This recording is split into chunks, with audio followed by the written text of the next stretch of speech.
do it myself.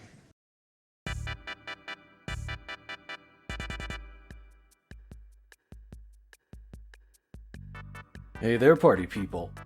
It's your boy Archlich, but you can just call me Archie, and today we're finally doing it. It's happening. Today we'll be talking about the single most iconic monsters in all of this glorious game. Maybe you've already heard of them, but do you know what a dragon is? Dragon Deez Nutz. Kill yourself. Anyhow, I can't believe you indecisive miscreants finally got your act together and with the help of my generous benefactors at the Evil Defense Fund, have elected to talk about the icons of our game. Now that I know how to actually use this word correctly, I can confidently say that these creatures are in fact titular. Now before we start our little lecture, I think it's important to inform you, my dear acolytes, that if you didn't already know, there are quite a few different types of dragons in the setting. Since I don't fancy putting this lecture out in roughly a century, I'm going to focus on different subgroups of dragons as we go along. While we will get to the more obscure subgroups in time, this lecture is going to focus on the dragons that we find front and center the most often at our tables. Chromatic dragons. These scaly megalomaniacs have been plaguing the worlds of many an adventurer since before the game even existed, and they serve as monumental testaments to how far a man will go to get some ass. That goes doubly for any of you, adventurous bards out there. Other than being the final boss of overcoming maidenlessness, dragons have served as the end-all be-all of boss monsters in Dungeons & Dragons since the very beginning. And they still carry their heavyweight status, even in 5th edition, an edition quite known for pulling punches quite often. These are the perfect candidates for any new DM's big boss monsters, and they pull their weight even more when you come back to them with a bit more complexity after getting some experience under your belt. I think they serve their status as titular creatures of Dungeons & Dragons, as they are fun to run at any point in your DMing career, and with a bit of thought, they'll never fail to leave an impression on your world and on your players. I myself enjoy running dragons very much. They're very naturally powerful creatures, almost like a force of nature made manifest. They're both insanely strong, but they also possess a cunning and intelligence, making them truly a great candidate for the arch-nemesis of your adventurers. But alas, I believe that's enough dallying from yours truly. So without further ado, let's get into it. For those among the esteemed members of this audience who don't know, chromatic dragons are one of the two main camps of dragons in the world. Technically, there are other subgroups, but we don't really need to concern ourselves with those for this lecture. The two main groups are chromatic dragons, which are categorized by color, and metallic dragons, which are categorized by their respective types of metal. Like I said earlier, this lecture will pertain to chromatic dragons, which are the evil family of dragon. They are said to be the descendants of the evil dragon goddess, Tiamat. They are the typecast exemplars of greed and narcissism that you see in Dragon Tale. These are the tyrannical dragons that sit upon a hoard of riches as they ruin the lives of the plebeians plaguing the nearby villages with their uninspiring existences. Covering any more than this will need to be left to another video, as this one's going to take enough time to make in its current form. Chromatic dragons are arguably the single most iconic creatures in all of fantasy, let alone Dungeons & Dragons. While the variations of these creatures are much more obscure in pop culture outside of the game itself, dragons are seen in almost any traditional fantasy universe that you can find, and it isn't for no reason. They existed in legends of old, all throughout the world, long before they found their way into fantasy writings at the minds of authors like Tolkien and the like. In almost all of these depictions, they have been unquestionably creatures of enormous power and physical might, and this is only reinforced in Dungeons & Dragons. According to my research, dragons first show up in the original Dungeons & Dragons white box set in 1974. Specifically, these were all the base chromatic dragons and the gold dragon, which were categorized by their power levels. The gold dragon was the only good dragon, and they were also the most powerful. More show up later, but these were the first. Dragons are near godlike in power once they get the opportunity to reach adulthood. These mystical creatures are practically mythical by the time most of your powerful adventurers would come to bear against a dragon, and their inherent power is often central to their identity as beings of supreme power. There's a reason the game is named after them, and soon we'll illustrate why. Now I'm going to cover each of the different types of chromatic dragons. However, it's important to note that each of these creatures has multiple stat blocks that coincide with their age. I'm going to cover the adult and ancient stats for each of these dragons in order to keep this video from being longer than the extended Lord of the Rings trilogy. First, let's start with red dragons. These are arguably the most iconic of all dragons in fantasy. If you're thinking of dragons as a normie, these are likely closest to your understanding of what they are. These creatures are the most powerful of the chromatic dragons, and are the subtype that is responsible for making dragons the infamous fire-breathing menaces we know them to be. Out of all of the chromatic dragons, these are on average the most powerful of the chromatic dragon. Red dragons are often associated with a specific special brand of narcissism, and these creatures are the dragons that I find most likely to have a large personal following of cultists or some other flavor of supplicants working directly under them. They are also considered the most greedy of the chromatic dragons as well. It might not be obvious to the layman, but these dragons like hot environments, and their lairs are often found in fiery locations like volcanoes, boiling underground hot springs, or other similar places of a similar disposition to the tarmac at Phoenix Sky Harbor International Airport. As we'll see when we get to the stats and abilities, these creatures are immune to fire, so you should be ashamed of yourself if you don't use this as an excuse to have them swim through a lake of lava. Many of you fetuses among the audience might have been introduced to red dragons in Dungeons & Dragons via Thordak the Cinder King of Critical Role fame. I think this, thematically, was a pretty damn good handling of the vibe of how these big red assholes act. However, if you see the handling of these genius-level creatures, you can probably tell that they didn't act in the most intelligent way, and I think we can perfect these creatures by adding a bit of tactics to the mix.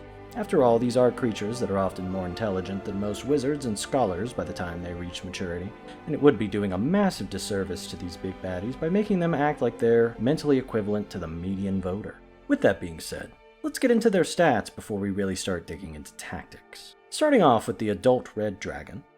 The adult red dragon is huge in size, and is one of the chaotic evil dragons.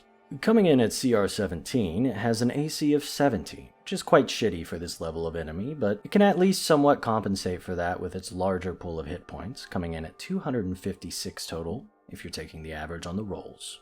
I'd like to add that this may be a larger pool of hit points, but I find that this will still get chipped down quicker than you'd think. The adult red dragon has a movement and climb speed of 40 feet, and an 80-foot fly speed. For ability scores, the adult red dragon has an astounding strength of 27, an average dexterity coming in at 10, an astounding constitution score of 25, a good intelligence of 16, an above-average wisdom at 13, and a stellar charisma of 21. I think that these are pretty solid stats as they illustrate the raw physical power of dragonkind and how they truly are creatures of legend. It gets pretty good saves, although it is a little vulnerable in the dex department due to its bad dex score, and while it has a high raw strength score, it doesn't have proficiency in strength saving throws. For skills, it gets a plus 13 to perception and a plus 6 to stealth. Another dex-based ability it gets proficiency in, even though its dex is ass at this level. Surprisingly, the fire-breathing, volcano-living-in, red-scaled dragon is immune to fire damage somehow. I don't know how that happened. It gets 60-foot blind sight, so fuck rogues who don't bring scent masking stuff, I guess, and 120-foot dark vision. And for languages, our bad dragon gets common and draconic. I would argue that they might be able to learn more, but the psychological profile of red dragons specifically does not lend them to having the patience or humility to speak, let alone learn the languages of the lesser races. To them, everyone else are like insects, and talking to an ant, well, it's kind of cringe. Now let's get to the features and actions. Adult red dragons get 3 legendary resistances, which is pretty standard for design. For actions, they get a multi-attack. First, it procs its Frightful Presence ability, then it makes 3 attacks. 2 of these attacks are claws, and 1 is with a bite. Speaking of which, let's talk about those attacks. The first on the list is Bite. This attack has a 10-foot reach and a hefty plus 14 to hit. On a hit, it deals 2d10 plus 8 piercing damage along with 2d6 fire damage on top of that. Next is its claws. The claws also have a plus 14 to hit, but only a 5-foot reach. They do 2d6 plus 8 slashing damage. For you math heads out there, it comes out to an average of 56 damage if all the attacks in the multi-attack hit. This is not bad at all, and serves to illustrate that this dragon can hit very, very hard if it needs to focus a specific person in the party. Going further down, we have the tail attack. This one exists to be used as a part of legendary actions to punish the insane meat heroes who are staying up in the grill of a giant fire-breathing demigod carrying naught but the equivalent of a metal toothpick as far as the dragon is concerned. This attack is the same bonus to hit. It has a 15-foot reach, making it the longest reaching of the dragon's physical attacks. Next up, we have the Frightful Presence ability. I'm not reading this whole thing out loud, but it's a high DC fear effect that allows the dragon to be a little more survivable by debuffing its enemies for at least a little bit. Lastly, for the actions is the big kahuna, Fire Breath. This is the iconic thing that you see dragons doing in pretty much every fantasy setting you see them in. It's their iconic thing. And trust me, when these guys start spitting bars, they aren't fucking around. Super Hot Fire blasts a 60-foot cone. Each creature in the cone has to make a DC 21 dex save or take 18 d6 fire damage. Succeeding on the save halves the damage unless you're one of those crafty bastards with evasion or shield master. This ability recharges on a d6 roll of 5 or 6. Lastly, our red dragon comes in with 3 legendary actions, along with 3 options to choose from. One to detect, which allows them to make a perception check to look around, another to make a tail attack, and the third is a wing AoE knockdown that costs 2 legendary actions instead of the normal one. This one is good to make an escape if the party is dragging Deez Nutz all over the red dragon's face. Quickly, let's talk about the ancient red dragon as well. It's pretty much all the same, except its stats have been increased, and its proficiency bonus is up by 1. The boomer red dragon now has a 30 for its strength, its dex is the same at 10, its con is now 29, its intelligence is up to 18 now, its wisdom is a 15, and its charisma is up 2 points to 23. Another note is that its breath has a bigger AoE and also does more damage. This is actually what I would throw at a 17th level party instead of the adult. It has 546 hit points, which is much more like it when dealing with high level players, and its AC is now 22, so it's still pretty easy to hit, all things considered. The save DCs for its abilities have been jacked up.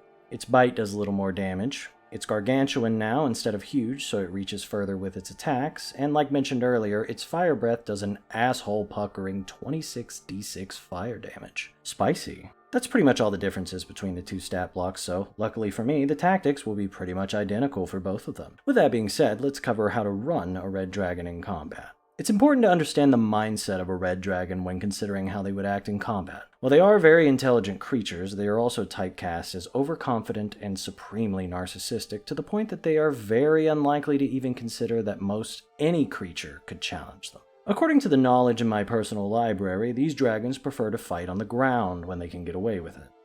Although they are not above striking from the skies, this is all to say that this dragon would likely be overconfident, and they will opt to blast their enemies with their breath attack before setting upon the charred remains that are still moving after all is said and done. They won't retreat when bloodied like most selfish intelligence creatures due to their pride, and instead they will likely only retreat somewhere around the 25% mark as far as HP is concerned.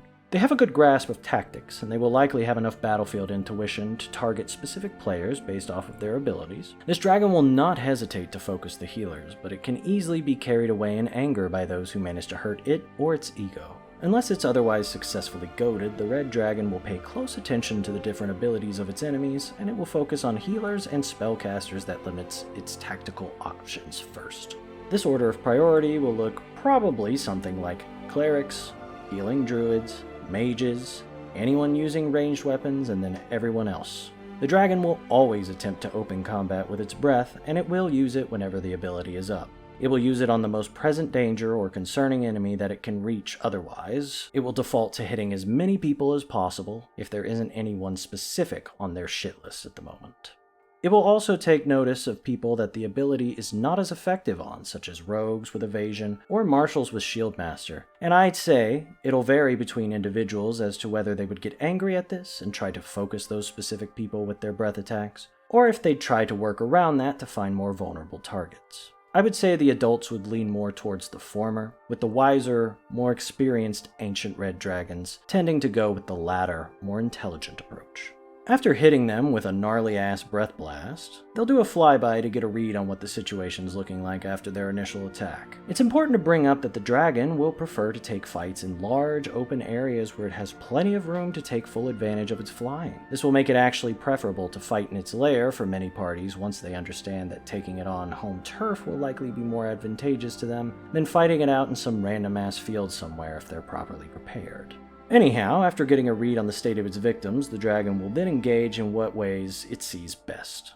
As a red dragon, it will be arrogant, brash, and overconfident to the point that it will very likely underestimate its opponents and rush in to show these puny insects who's truly the superior being after they taste the power of its divine fire. The rest is pretty easy to understand. Take flight whenever things get too hairy, using the fear and wing attack to get distance if needed. The dragon is overconfident, but not stupid, so it will fight on the ground while it thinks it has the upper hand, but it will not hesitate to resort to cheaper tactics if needed. Likely, it will stay on the ground and fight until its breath comes back up, after which it will use its legendary wing attack action to take to the skies in order to deliver its fiery barrage once more.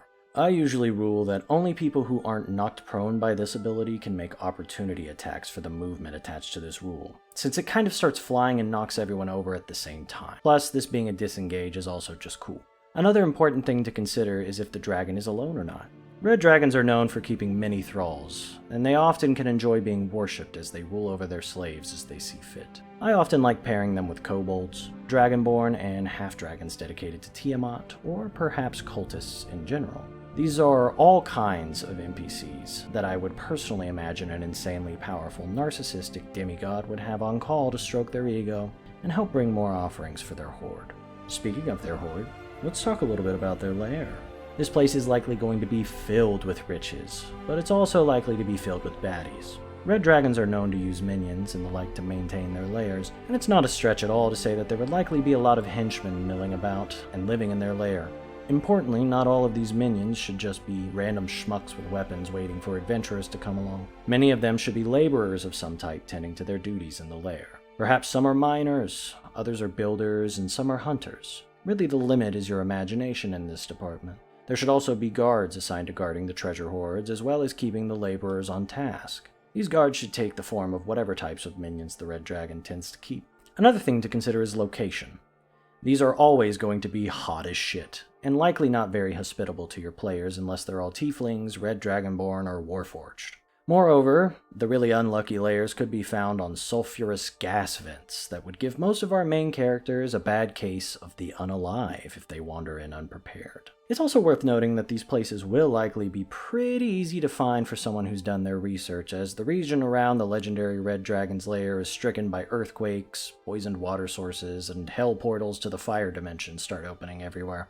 However, this is all to say, pick a shitty, really hot place for these guys and make it underground too, since that seems to be their jam. While they rest in their main hoard of treasure, their minions should be the ones setting up traps, buildings, and all the other stuff that would be more akin to the usual shit we would expect from a dungeon. As they get deeper and deeper into the lair, however, the players should likely notice a change where there are less traps and not as much sign of minion activity to signify that they are getting closer to the dragon's personal quarters. Speaking of said quarters, now is a good time to bring up thinking about whether or not this dragon has a mate and eggs. Because oh boy are the players going to shit themselves if they find some of those and put two and two together. The insightful members of the audience may be able to latch on to the word two.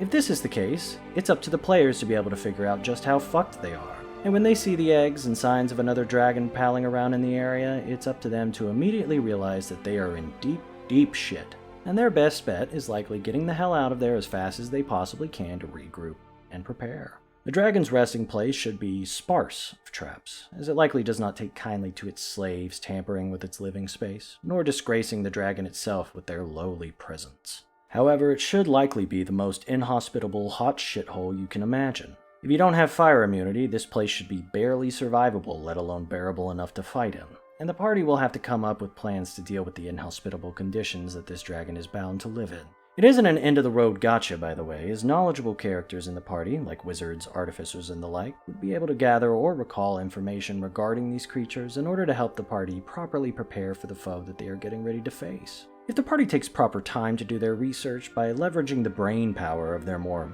EQ-deficient compatriots, they'll be able to turn an otherwise perilous situation to their advantage.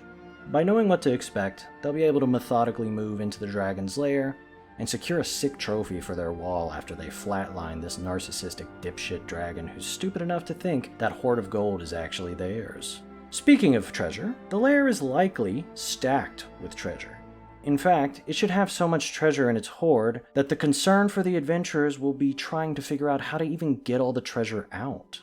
They may even have to clear the place out, then hire some people to come back with a ton of carts to help them haul all the treasure back to their murder hobo goon cave. However, that should be enough for our initial foray into red dragons. We have 4 whole other dragons to cover, and if I keep on going in too much detail, this video will be longer than Dirt Diggler. So let's move on to the next dragon in our list. Next up are blue dragons. These are the lawful evil family guys of chromatic dragons.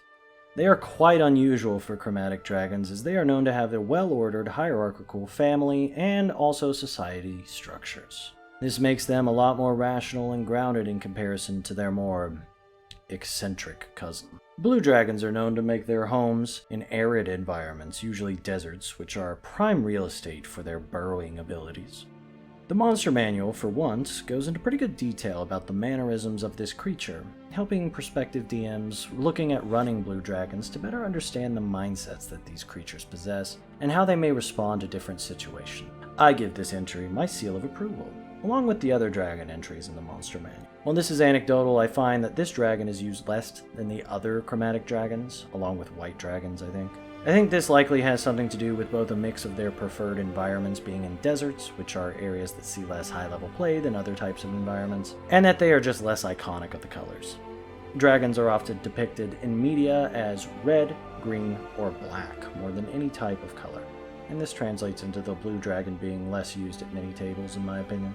These are still quite interesting dragons to run, as they have an interesting social aspect to them that can be explored when trying to deal with them if they're causing problems. They would likely end up at odds with a certain municipality of some kind because of the people in the area unknowingly settling in a blue dragon's territory. Blue dragons are proud, and they are very set on maintaining that pride. If someone does something that the dragon views as disrespectful to itself or its family members, it will likely take offense and seek to redress the wrongs done upon them. Let's talk a little bit about how a blue dragon operates. According to the Monster Manual, blue dragons enjoy lording their power over other creatures.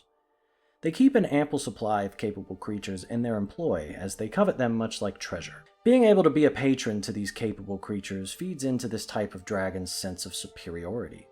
They handsomely reward the artists, bards, wizards, and other types of high-minded thralls that they keep in their employ. So it seems that they're the kings of gentrifying your local desert dungeon ecosystems. They also like hoarding, as a particular type of treasure that they favor is gems.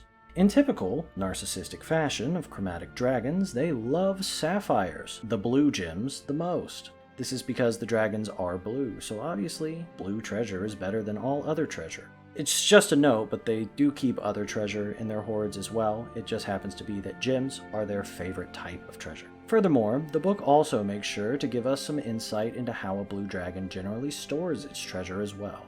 They hoard most of their valuables buried deep within the sands of their territory, while also hiding a small amount in sinkholes or other dangerous places to punish people that trespass in their territory looking for their treasure. Now that we're in the head of a blue dragon, we can start talking about running them in real terms. First, let's take a look at their lairs. Now, for our normie baby dragons, this isn't a concern, but the book states that the region containing a legendary blue dragon's lair is affected by its presence. I think this is really cool, by the way. Well, I already mentioned that they affect the world around them when talking about red dragons, that was. I think I'd like to take a second to elaborate on this by saying that this is very thematic.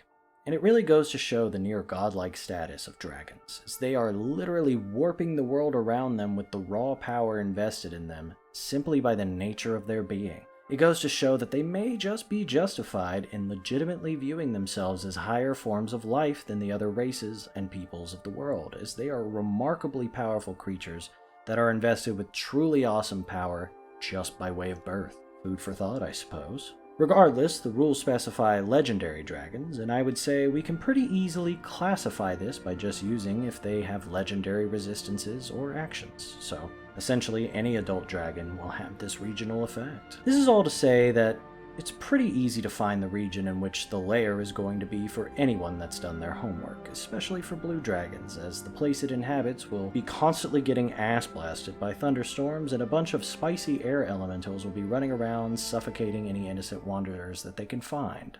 While thunderstorms are often common in desert regions during monsoon seasons and the like, this would be a bit different, as there would just literally be thunderstorms raging around its lair all of the time. While it may go unnoticed by novices, simpleton peasants, and the inbred dimwits that comprise the nobility, anyone who's done their homework will likely be able to figure out roughly what region the dragon's lair will be in. Not too much information is provided on the particulars of a blue dragon lair, other than the fact that they're tunneled out underground in sandy regions.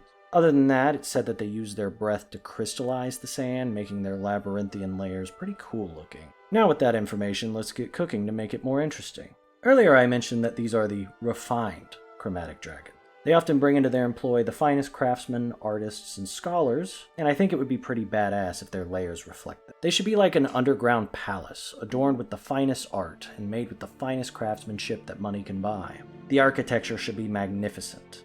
The crystal walls should be immaculately carved and polished, and the walls should be adorned with countless tapestries and paintings.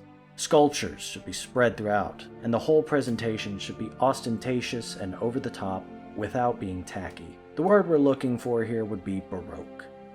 Moreover, you can have the place be pimped out by interior designer. Maybe there's a massive, elaborate furniture piece meant for the dragon and its dragon relatives that may be visiting. Maybe the different wings of the underground palace are held to different design themes, much like actual palaces we see in our own world today. Really, you can get about as acoustic with this as you want, and it should be pretty cool. While I don't see their estates being too much of a trap-filled shithole, nor do I see them having a ton of cultists or slaves guarding their shit, I do think you can definitely have them have professional underlings that guard their stuff if you want them to have ads. Elite and highly professional mercenary groups could be hired to protect the dragon's estate, and they would likely have a very structured and thorough setup to secure the entire premises. Give them all fancy matching equipment and have their regalia and tabards be a fine royal blue. Then boom, you've got a blue dragon's personal security detail. Honestly, just lean into this rigid, clean-cut, highly professional vibe for the lair. Have it be super secret, and if the players somehow get access to the place, it should feel like one of those Hitman missions where everyone looks like they fucked their cousins and have a net worth higher than the GDP of a small country. If I do put a lot of traps in this dragon's lair, I have most of them be magical in nature, as a blue dragon seems like the type to hire exceptionally skilled mages to set up complex defenses that are minimally invasive upon the artistic design of their lair.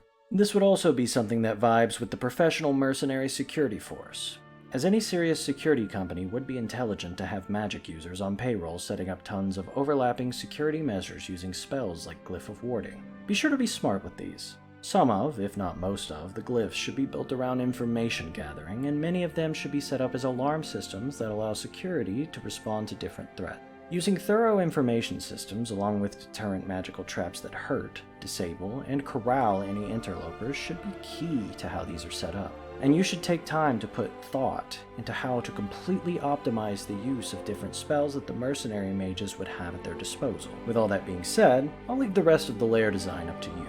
Now let's get into their stats and tactics. Blue dragons are, by far, going to be the most thorough and methodical when it comes to approaching violence. They are likely to be the worst to go up against, as they will be the dragons that are going to use their abilities to the fullest potential. I'm talking about breath drive-bys. I'm talking hit-and-run tactics. I'm talking tunneling specific enemies, breath recharge cheesing, and all the other nasty tactics under the sun. These are the tacticians and rigid system-based operators of chromatic dragons, and this should show in how they approach combat. But before we talk about tactics, let's take a look at the stats to see what we're working with before we start telling you how to use them. Note here, I'm going to be a little more brief with some of the stats, as many of the aspects of the dragon stat blocks are the same even between the different types. That being said, blue dragons come in with a huge size, as all adult dragons do. Their AC is a natural 19, and their hit points come in at 225 if you take average rolls.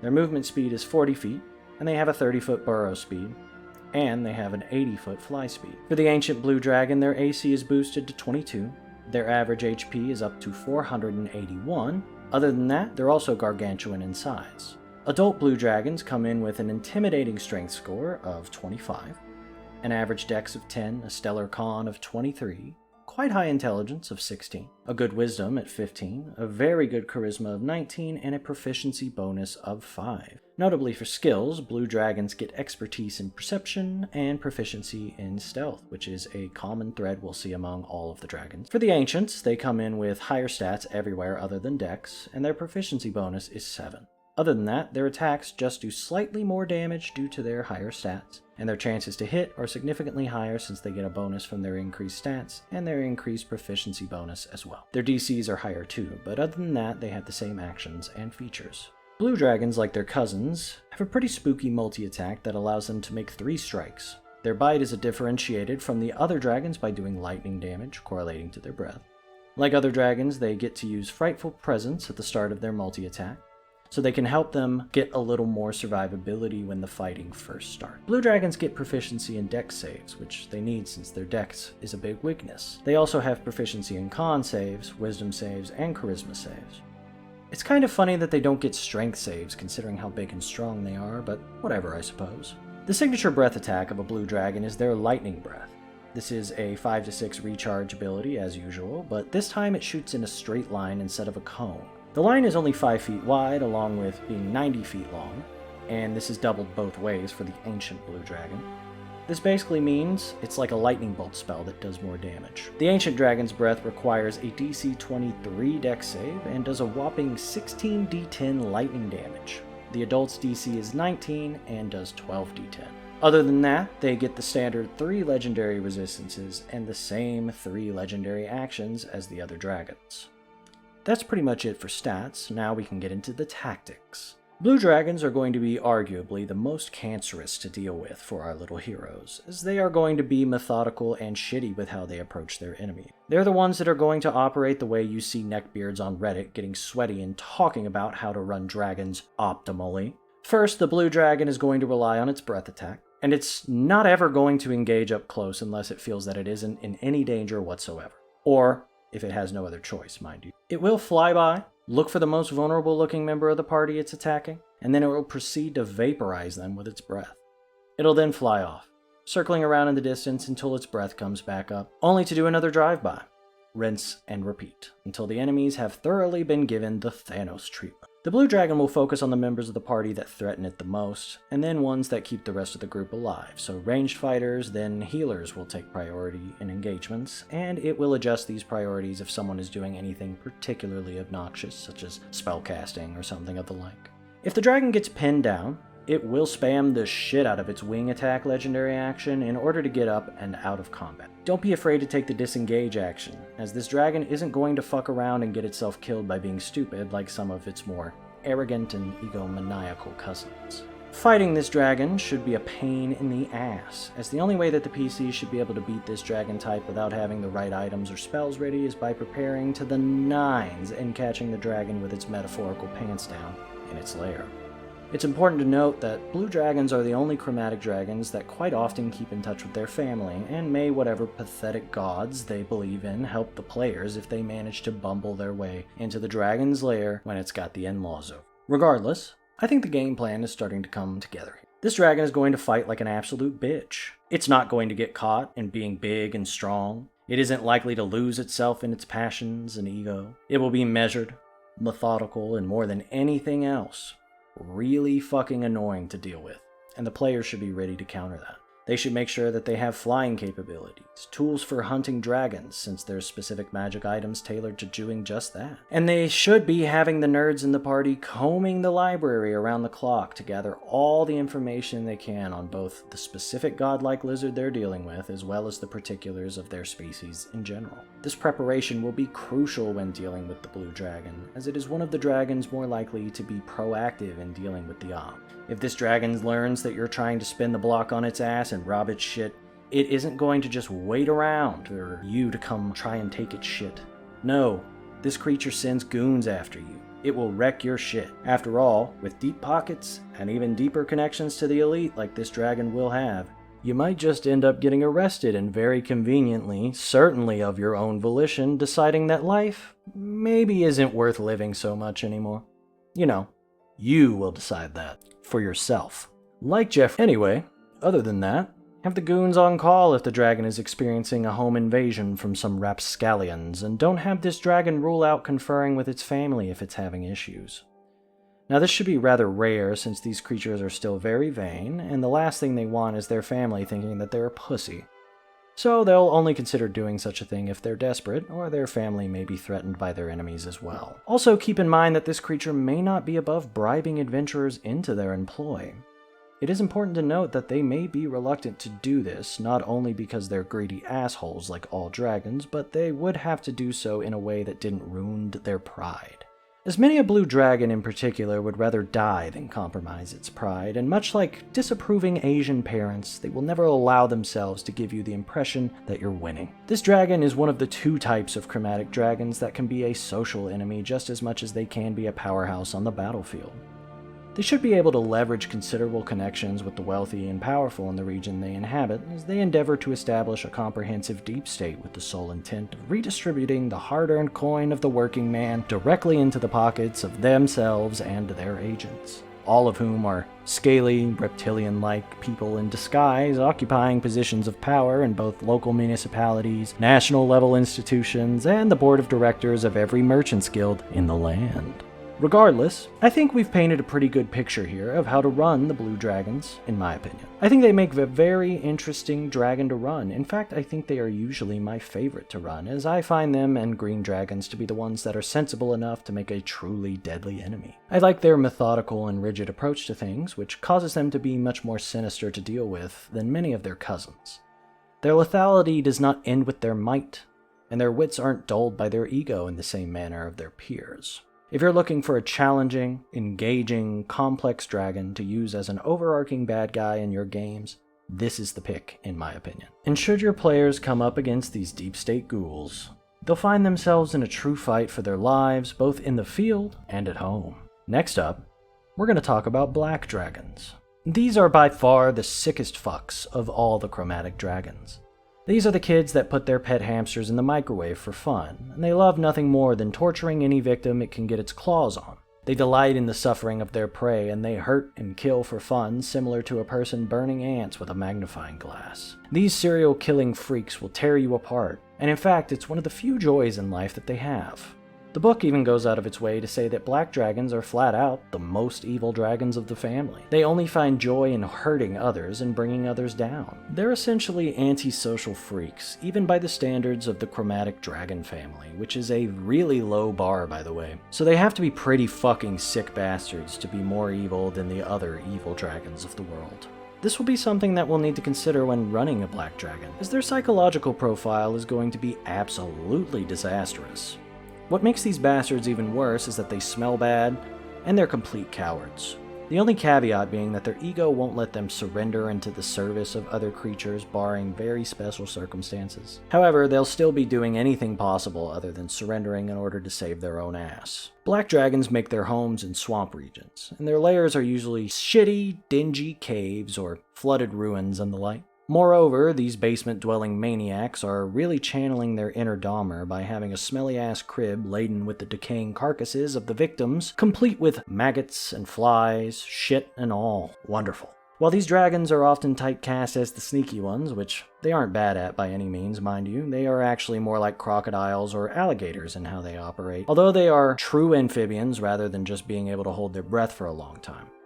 This means these guys are going to be very fucking dangerous in how they approach combat, as unless they are removed from their preferred terrain, these dragons will be using their amphibious nature to their full advantage, and it isn't going to be pretty for parties that aren't properly prepared. Even though they're antisocial freaks, the book says that black dragons are known to be venerated by evil lizard folk in their region, and they often keep especially evil kobolds in their lair. Although the book seems to specify that the dragon sees them more like pests, and only tolerates their presence as long as they keep their distance and bring it offerings. So we can safely go ahead and slide in a particularly messed up version of Tucker's kobolds into the mix, and have a dungeon before the dungeon, so to speak. Just go look up how to build a kobold hellhole dungeon of nightmares, and give it some of that Asmongold interior design, then boom, you've got a black dragon lair. The lair actions are pretty nifty too, so don't forget those.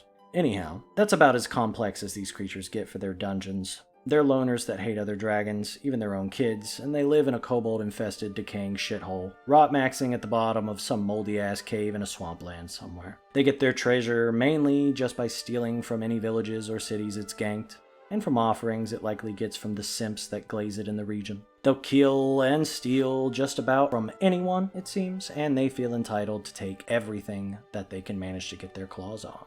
The Black Dragon's main asset in combat is actually going to be the regional terrain, and we'll get into that, but first let's take a look at the stats before we get into how to use the dragon in combat. Black dragons seem to be the more physically weak of the bunch, but they can make up for it handedly by being scumbags. Adult black dragons have a natural AC of 19, 195 hit points if you're taking average, a swim speed of 40 feet, a fly speed of 80, and a regular move speed of 40 feet. The ancient black dragon has the same movement speeds, but it goes up from huge to gargantuan.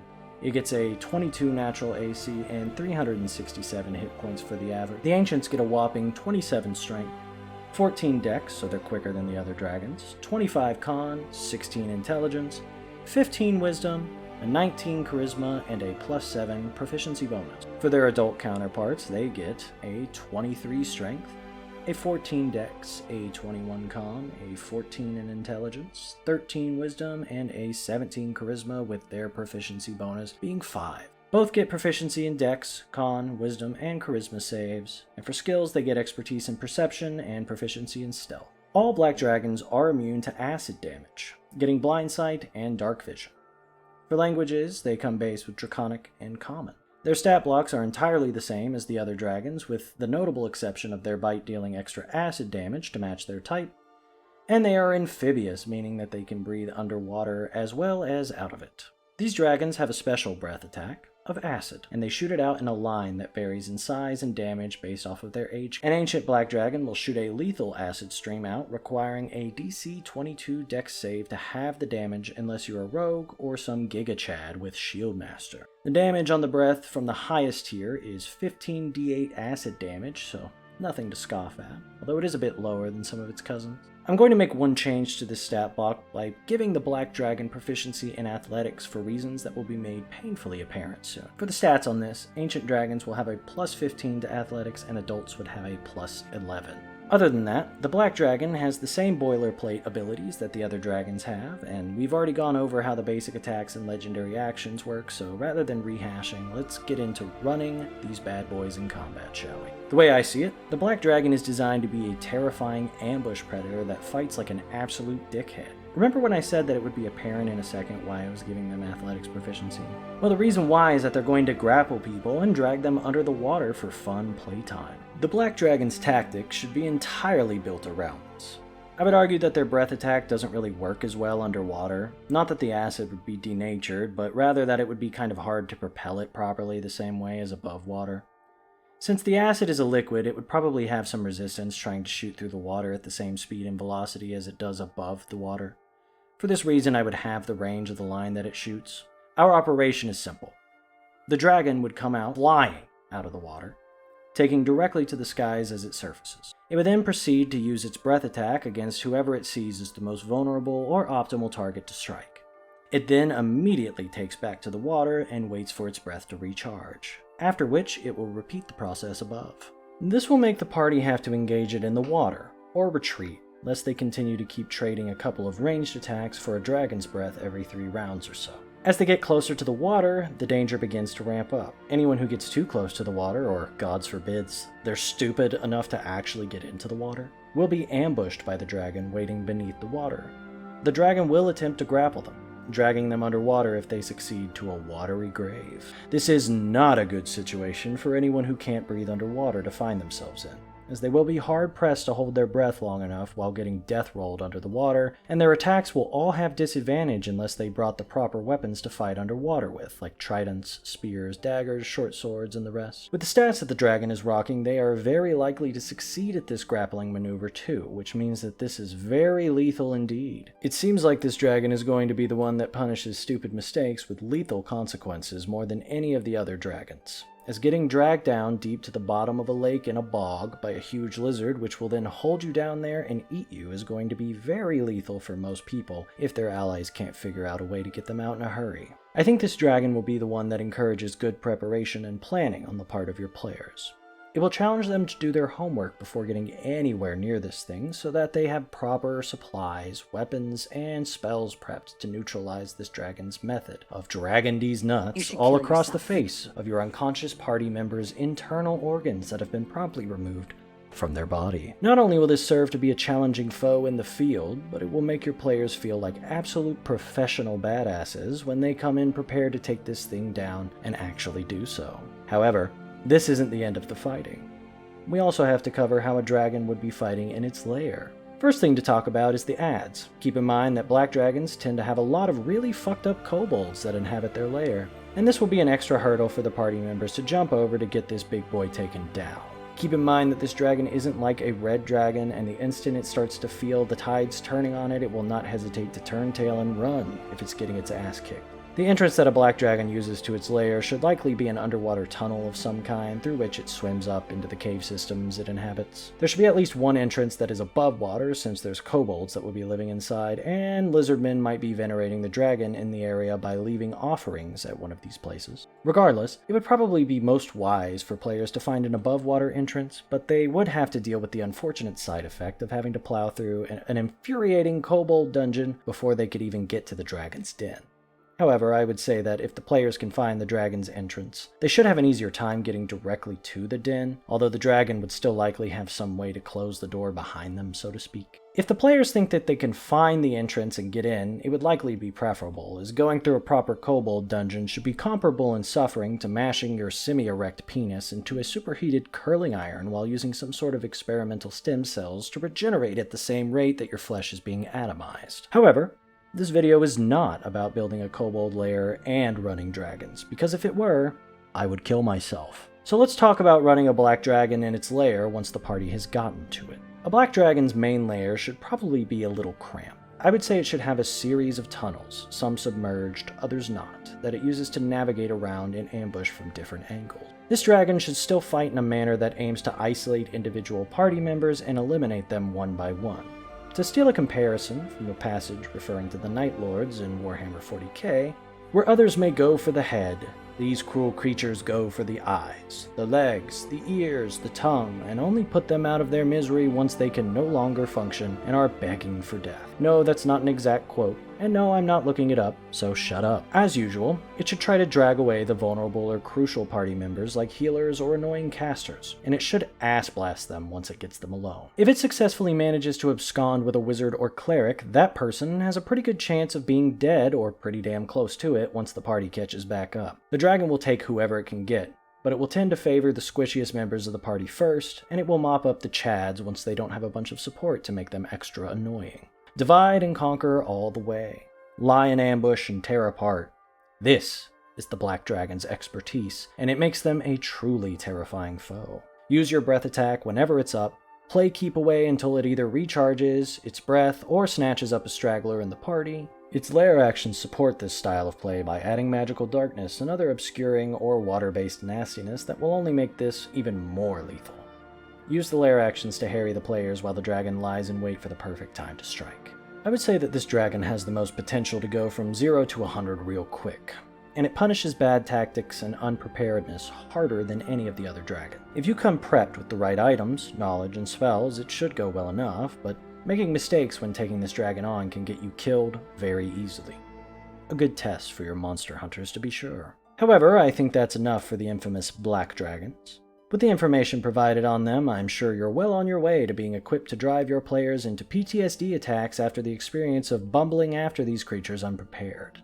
Now let's move on to talking about the second to last of the chromatic dragons we're going to cover. Let's talk about green dragons. Call me conspiratorial, but I don't think it's a coincidence that the biggest gaslighters of the entire species happen to be poisonous, gas-breathed creatures. I don't know what it is with the writers and the color green, seeming to signify assholes who get their rocks off by manipulating the shit out of people, but hey, whatever floats their boat, I suppose. Anyhow, these dragons are the lying, scheming, manipulating bastards of chromatic dragons. These dragons covet not only material possessions, but also bending sentient creatures to their will in one way or another. While the book is a little vague about the particulars, it seems to be that the green dragon doesn't like to hire these individuals as much as it deceives and lies to achieve these ends. Perhaps it blackmails its victims, or it helps install stooges in positions of power where the dragon is the one making the real decisions instead of the king that sits upon the throne. This one should be a hit for any of those among you who feel like sporting your finest tinfoil hat and cooking up the most deranged conspiracy theories that you can think of. Just remember to tell the dragon that you're human and you're coming.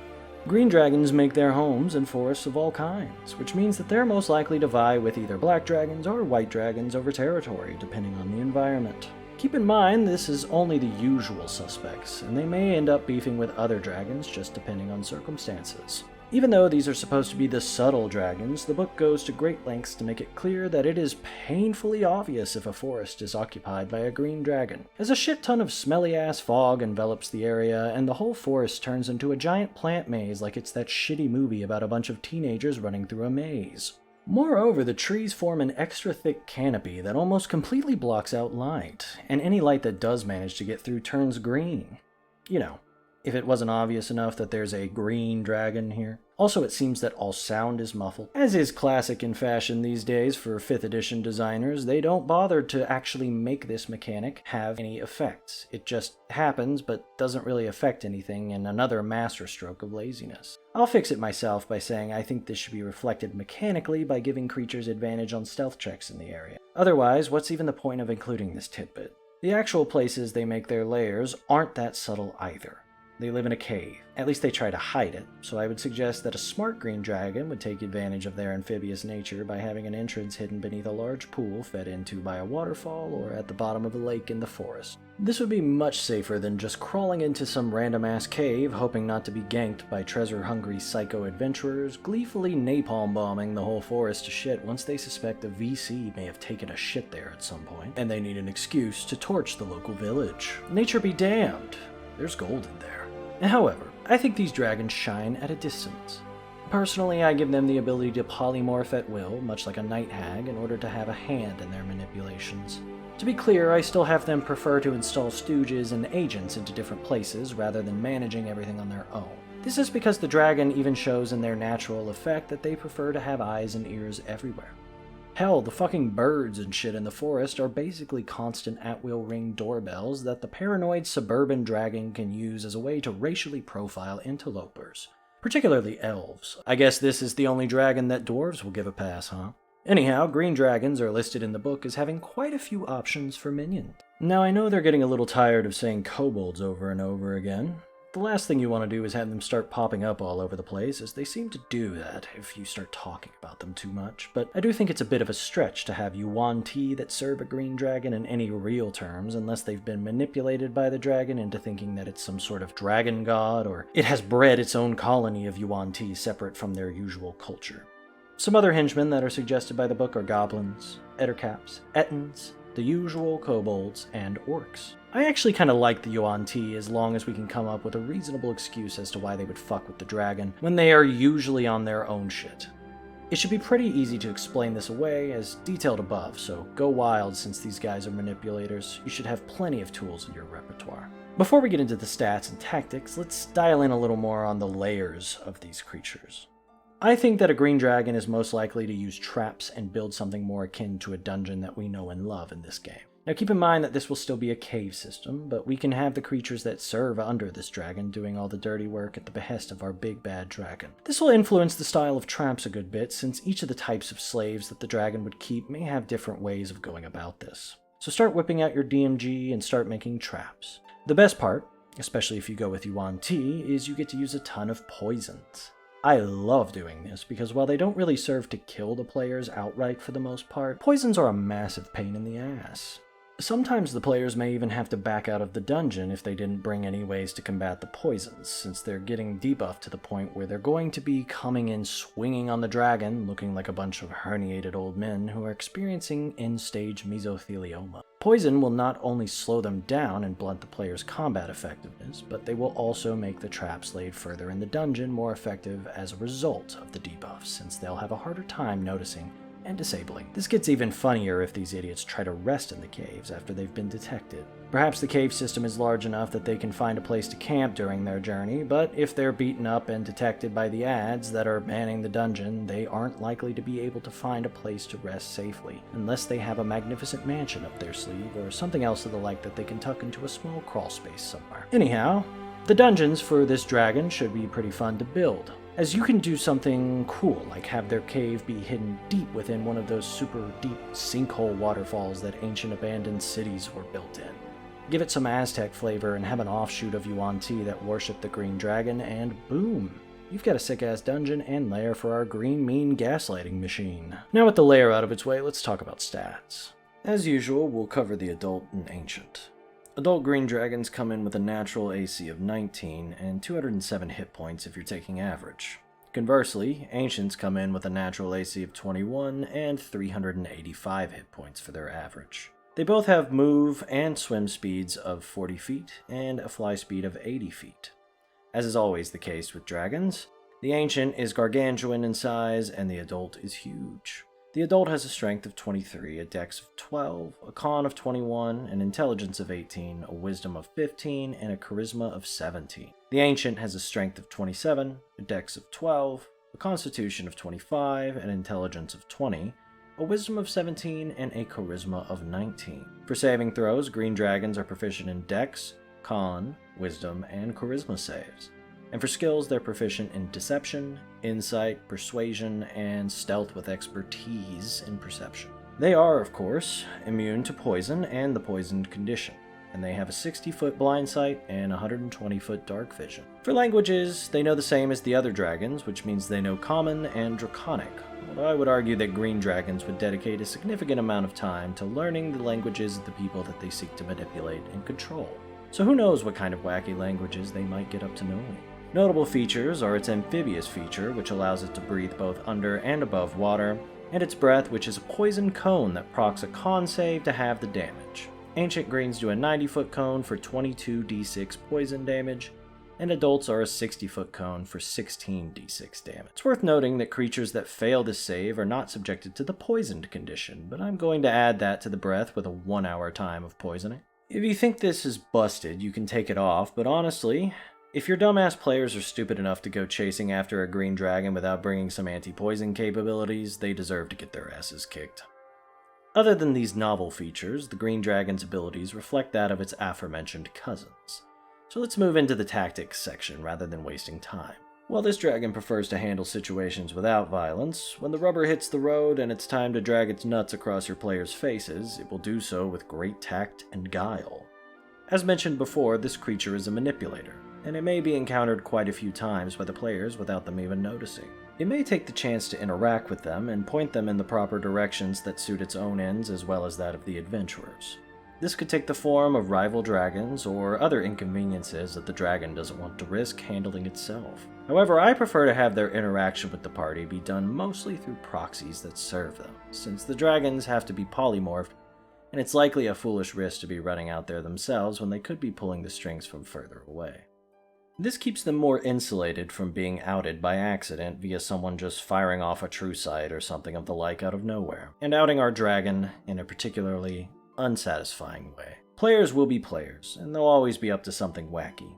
Count on their competence in the most incompetent way. These proxies are very important to consider when running a green dragon, as you should consider what connections it has in the areas around it. Is the lord of a local municipality under the dragon's thrall? Perhaps it helped install them in return for their servitude. Maybe it's enthralled the spy masters of all the local kingdoms and uses them to steer the kingdoms from the shadows. This will also directly affect the party in all likelihood. If they play nice with the dragon's agents, perhaps the dragon will help them by drip-feeding them info about its rivals or other entities whose demise would benefit the dragon in some way. It will always endeavor to remain anonymous, and the agents will not be obviously connected to one another, let alone open about working for a dragon. In fact, many of the lower-level henchmen may not even know the agent they're working for, let alone that they're working for a dragon. The dragon can also use the people that it has under its thrall to its advantage should the party become enemies that it sees as a serious threat.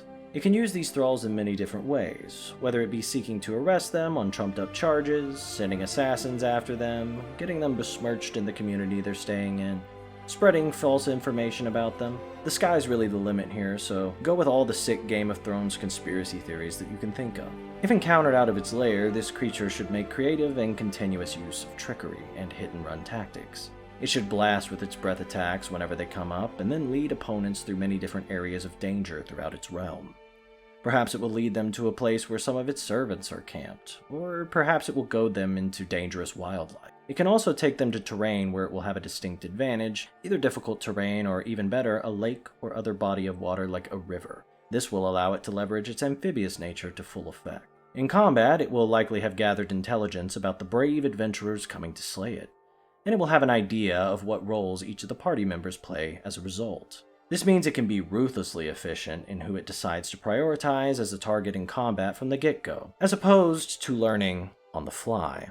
Green dragons will undoubtedly eliminate the healers and anyone else that could possibly mitigate the effects of poisoning on the party. With them removed, it will then go for casters, ranged weapon users, and then clean up everyone else. It will only engage on its own terms. If the green dragon suspects a trap or notices anything out of place, such as a missing party member or something of the like, it will disengage until it has a grasp of the field. This dragon does not take chances, and any unknown variables are unnecessary risks that the dragon doesn't need to take unless it's desperate. This dragon will rarely land to fight with tooth and claw unless the party is already fucked and it's just cleaning up the leftovers. If it feels that it's at risk of losing the confrontation, it will run away. It will try to lose the party first, and only then will it begin to make its way back to its lair so that the players will not be able to find it. It will then likely watch via the wildlife to see what the players are doing. If they're leaving back to town, it will leave them be and have its agents begin to take efforts to ensure that the adventurers are either eliminated or otherwise incentivized to not pursue the dragon further. It will prefer to kill them in order to keep the word from spreading about the dragon, but it may very well prefer to simply assassinate them in the court of public opinion if it believes that it can discredit them enough for their claims to be dismissed. This will likely be more effective than trying to kill them, since a failed assassination attempt will have them on the revenge path, while getting them pissed at the locals who think that they're cranks will only incentivize them not to give a shit about the people that they're trying to protect by slaying the dragon. Up to you, but remember to be a manipulative, conniving bitch when you write these dragons. How about when this dragon is encountered in its lair? Well, first off, it goes without mentioning that our players likely had to slog through some sort of ball-busting dungeon to even get here. In our little scenario, it would be a Yuan Ti colony, which in and of itself is no cakewalk. Well, the green dragon is going to once more be using trickery and guile along with hit-and-run tactic. It will have a series of intricate traps set up within its lair that it will use to its advantage during fighting. It will only focus on using its breath whenever it's up, then leading the players through a series of traps that aim not only to harm, but to hinder them as well. It will benefit most from a divide and conquer approach where it isolates individuals and picks them off when they're separated. It can get the most out of this by moving around a lot and taking them through difficult terrain and traps that cause people to get stuck or otherwise separated from their allies. Whenever this happens, the dragon will single them out. If played right, it should be a slippery, tricky bastard that picks the players apart very slowly. Moreover, it should likely be prepared for what the players have to throw at it, as it has probably been gathering information on them for some time now, and it will be fully aware of their methods. With this in mind, simply play the dragon using these tactics as it would, with the intent to kill. This should all come together to make this dragon a truly terrifying enemy to face on the field of battle, as it leverages both its might and its intellect to full effect. Last, and probably least, we'll be talking about white dragons. These are the members of the family that aren't all there, if you catch my drift. But even if the rest of the family gets uncomfortable around them, worrying if they might shit on the floor at the family reunion, they're still considered part of the family, if not begrudgingly. The fun thing about these special snowflakes is that they spend most of their lives really fucking stupid, and they stay varying levels of stupid until they become geriatric old men. After which, their reward is finally being unburdened by the weight of their extra chromosome. Yes, this great white blizzard lizard is going to have an IQ with a temperature comparable to its own lair, which is to say, quite low. And we will have to take this into consideration when determining how these creatures operate both in and out of combat situations.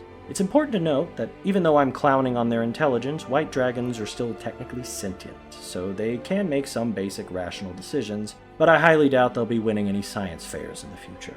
Anyhow, let's get a basic profile going for our ice boy, and then work from there. Simply put, these dragons are not cunning opponents. They see you, and it's on sight. They aren't going to come up with plans, nor are they going to have a coherent train of thought when it comes to fighting you. These dragons are closer to intelligent animals than people, and it is shown in their behavior. Luckily, this will make my job pretty easy when it comes to detailing running them. Notably, white dragons are not likely to keep minions, as they can't abide the presence of other creatures within their lairs. This means that the most dangerous part about pulling up to their crib, other than there being a fucking dragon in the place, is the dangerous frozen environment itself. There won't be any traps, and the only real danger will be structural instability. That is a well-known feature of ice tunnels. Add some slippery inclines, collapsing floors, and really cold temperatures that will cause frostbite if the players can't stay warm. Other than that, the lair shouldn't have any dangers other than the dragon. The book does note that white dragons are sometimes subjugated by frost giants, and it can be something to be used as a right-hand henchman for more powerful frost giants that you may want to run in your game. The choice is up to you, but generally these dragons are solo. The book also details that white dragons are hunters that stockpile food that they've frozen, using the environment as a natural fridge to keep its food fresh. Lastly, for the behaviors, the book has an interesting little tidbit telling us about how even though these dragons are mentally disabled, they have an uncanny memory when it comes to holding a grudge, and it will go out of its way to get revenge on those that piss it off. I would like to say that there's more to tell about these Arctic simpletons, but the sad truth is that we did, in fact, save the least for last, and there's not much more to say about how they operate. With that being said, let's go over the stats and how to run this fifth and final dragon. Adult white dragons come in with a natural AC of 200 hit points, taking average rolls that is. The ancient version of these dragons sees its AC boosted to a 20 and 333 hit points if you're taking averages. Both stat blocks have movement and swim speeds of 40 feet, and a fly speed of 80. They also have a burrow speed, but the adults have a 30-foot speed, and the ancients have a 40-foot speed instead. Adult dragons come in with a strength of 22, a dex of 10, a con of 22, 8 in intelligence, 12 wisdom, and 12 charisma. And ancient white dragons will have a 26 in their strength, 10 dex, 26 con, 10 int, 13 wisdom, and 14 charisma. White dragons get proficiency in dex, con, wisdom, and charisma saves, and for skills they get expertise in perception and proficiency in stealth. They are, of course, immune to cold damage, and for senses they have 60-foot blind sight and 120-foot dark vision. As for all dragons, they know common and draconic, which is interesting since they're fucking stupid. Honestly, I would argue that they only know draconic, but hey, that's just me. Novel features that this dragon possesses in comparison to its brighter cousins are its Ice Walk feature, which basically makes clear that white dragons don't have to worry about navigating ice, and its Ice Breath, which is rather apparent in function, I would think. The Ice Breath is a 30-foot cone for adults and a 60-foot cone for ancients, and the breath does 10d8 or 12d8 ice damage respectively. The creatures caught in the area of effect are entitled to a con save to half this damage. All the rest of this dragon's features are the same as the default features present on the other dragons that we've already covered. With the stats out of the way, let's talk about actually running this creature in combat. It's important to understand that white dragons are not creatures of wit. They're not going to have a plan going into combat, and they're not going to act instinctively when it comes to fighting. Like any predator, they'll try to ambush their prey, and afterwards they are likely to fight until they are severely wounded, after which they will run away to their lair. They will not think about leaving tracks, they will not think about leading the party to their lair, and they will not consider the roles that people play within the party when it comes to deciding how to engage. This dragon will seek to attack the person that seems to be the most threatening to it. And to this creature's titanic intellect, that will be the person that makes it hurt the most. The bigger and louder people will be seen as the threats, and this dragon will focus on said people until someone is obviously fucking it up the most. When the dragon engages its enemies, it will start by trying to blast as many people as possible with its Ice Breath, after which it will dive in and start attempting to tear the party apart. It will attack like a wild animal, relying on instincts and raw power until it finds itself bleeding all over the snow, and realizing that it doesn't feel too good since it's getting its ass kicked. Once it's injured, it'll run to its lair, not really giving a thought about leaving a trail, but perhaps the environment may go a long way in helping cover out any tracks it leaves. Before you say it, yes, I know it'll be flying, but keep in mind, blood still drips off, so a trail would likely exist nonetheless, and a good tracker would be able to follow this trail undoubtedly. Fighting in its lair won't be much different, aside from the fact that the ambushes could be pretty hectic, since the dragon has a burrow speed, and all the burrowing is very likely to cause cave-ins that will fuck the party up pretty bad. However, the dragon will not be using any form of higher tactics of any kind, and any cave-ins or tactical advantages caused by its actions will be happy coincidences and not some sort of 4D chess move on the dragon's part. Use its breath attack whenever it's up, and have it focus whoever seems to be the biggest, baddest threat with all of its melee attacks in the interim, as this creature is too stupid to use hint and run tactics. If the dragon is defeated in its home, however, there is one cool thing that could happen that the other dragons would likely not do. This dragon may surrender to whoever has defeated it. These creatures have a respect for raw might, and they are not beneath serving under a creature that they believe stronger than themselves. This is not an exception for players, and should they defeat the dragon and have at least semi-dubious morals, they may perhaps opt to have the white dragon in their employ if they so choose. Should they accept this, the dragon will serve faithfully as long as it gets to carry on in a manner that it finds suitable for its natural way of life. In return, the players get a powerful ally and maybe even one of the best independent banking systems that they can use as a tax haven. By the way, more people really need to consider taxes and how that would work with adventurers. Just saying, by the way. Anyhow, that's about all there is to say about these rather simplistic dragons. The last tidbit is the only saving grace that I think makes them interesting, because they can end up going from foes to lifelong hirelings that the players can use to further their ends and enrich themselves as they go on their adventures. But I think that's about all I have in me for dragons. I'm sorry for this lecture taking so long to be produced, but it turns out that the creatures the game is named after actually have a lot of details to cover. Who would have thought that? As always, I would like to thank all of my conspirators and acolytes, graciously furthering the cause of evil through their contributions to the Evil Defense Fund. You help make this work possible, and together, we can work to make the world just a little bit worse for everyone in it. And to you all, remember to use this knowledge to your advantage, as draconic lore, and specifically knowledge around their archaic language, can be very useful for spellcraft and other dark deeds. Guard it jealously as you would all knowledge, as we do not want adventurers getting any legs up on our possible alternative banking institutions. But until next time, this has been your boy Archlich, and remember to never underestimate a dragon.